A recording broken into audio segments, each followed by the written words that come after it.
અમદાવાદના મયુર ડાયકેમ પર આઈટી વિભાગના દરોડા પડ્યા, જેમાં મોટો ખુલાસો થયો છે।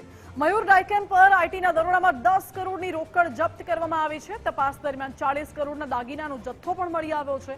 200 કરોડથી વધુની કર ચોરીના વાંધાજનક દસ્તાવેજો કબજે કરવામાં આવ્યા। મોટા પ્રમાણમાં બેનામી વ્યવહારના ડિજિટલ પુરાવા મળી આવ્યા છે। આઈટી અધિકારીઓની 5 દિવસની તપાસમાં મોટી સફળતા મળી છે। દરોડા દરમિયાન મયુર ડાયકેમના ભાગીદારના ઘરેથી દારૂ પણ ઝડપાયો છે। સુજલ પટેલના બોપલ સ્થિત નિવાસ સ્થાનેથી દારૂ મળી આવ્યો છે। 33 વિદેશી દારૂની બોટલો ઝડપાતા સુજલ પટેલ સામે ગુનો નોંધાયો।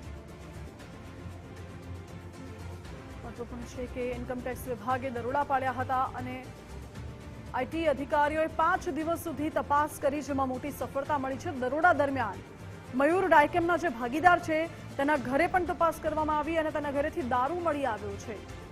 વધુ વિગતો સાથે સંવાદદાતા સંજય જોશી જોડાઈ ગયા છે। જી સંજય। બિલકુલ, ખાસ કરીને આઈટીની જે રેડ છે તે લગભગ છેલ્લા 5 દિવસથી તપાસ ચાલી રહી હતી। તેમાં 200 કરોડથી વધુની કરચોરીના દસ્તાવેજો મળ્યા હોવાનું સામે આવ્યું છે। મયુર ડાયકેમને આઈટીના દરોડા હતા અને 10 કરોડની રોકડ અને 40 કરોડના દાગીના મળી આવ્યા છે।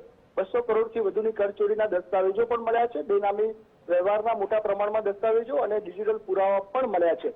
5 દિવસની તપાસ બાદ આ સફળતા મળી છે અને આ દરોડા દરમિયાન જે છે સમગ્ર વ્યવહાર જે છે મળી આવ્યા હતા, એટલે ખૂબ મોટી કાર્યવાહી આઈટી તરફથી કહી શકાય છે।